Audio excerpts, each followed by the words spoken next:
Hello welcome back to my channel. അപ്പോൾ ഇന്ന് നമുക്ക് കണ്ണൂർ സ്പെഷ്യലായിട്ടുള്ള ഈതൽ റൊട്ടി ഉണ്ടാക്കിയെടുക്കാം. അതിനായിട്ടായി തന്നെ 1.5 കപ്പോളം ജീരകശാല കൈമ റൈസ് എടുത്തിട്ടുണ്ട്.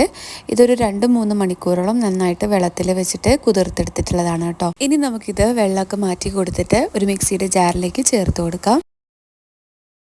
അതിലേക്ക് ഇനി 3 ടേബിൾ സ്പൂണോളം ചോറ് ചേർത്ത് കൊടുക്കുകയാണ്. കൂടെ തന്നെ നല്ല കട്ടിയുള്ള തേങ്ങാപ്പാലും ആവശ്യത്തിന് ഉപ്പും കൂടെ ചേർത്ത് കൊടുത്ത് ഇത് നന്നായിട്ടൊന്ന് അരച്ചെടുക്കാം. അപ്പോൾ ഇത് 1/2 കപ്പോളം തേങ്ങാപ്പാൽ ചേർത്ത് കൊടുത്തിട്ട് അരച്ചെടുത്തിട്ടുള്ളതാണ് കേട്ടോ ഇത്. അപ്പോൾ ഈ ഒരു തിക്നെസ്സിലാണ് ഇപ്പോൾ ഉള്ളത്.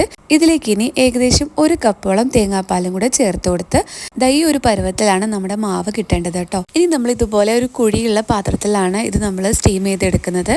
അതിലേക്ക് കുറച്ച് നെയ്യൊന്ന് സ്പ്രെഡ് ചെയ്ത് കൊടുക്കുന്നുണ്ട്. എന്നിട്ട് അതിലേക്ക് ആദ്യത്തെ ലെയറായിട്ട് ഇതുപോലെ ഒരു തവി മാവ് ചേർത്ത് കൊടുക്കാം. എന്നിട്ട് ഇഡ്ഡലി പാത്രത്തിലോ അല്ലെങ്കിൽ ഏതെങ്കിലും സ്റ്റീമറിലോ വെച്ചിട്ട് ഇതൊന്ന് സ്റ്റീം ചെയ്തെടുക്കാം. ഏകദേശം ഒരു 5 മുതൽ 10 മിനിറ്റ് വരെ ഒന്ന് കുക്ക് ചെയ്തെടുത്തിട്ട് അതിലേക്ക് വീണ്ടും നെയ്യ് സ്പ്രെഡ് ചെയ്ത് കൊടുക്കുക.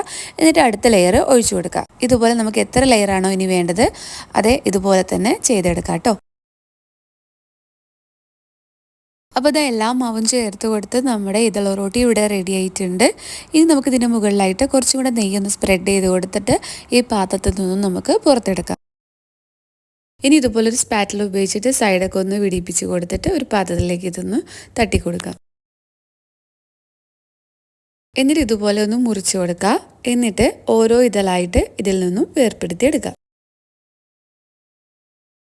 അപ്പോൾ വളരെ ഈസി ആയിട്ടുള്ള ഒരു റെസിപ്പിയാണ്. എന്തായാലും എല്ലാവരും ട്രൈ ചെയ്ത് നോക്കാം കേട്ടോ.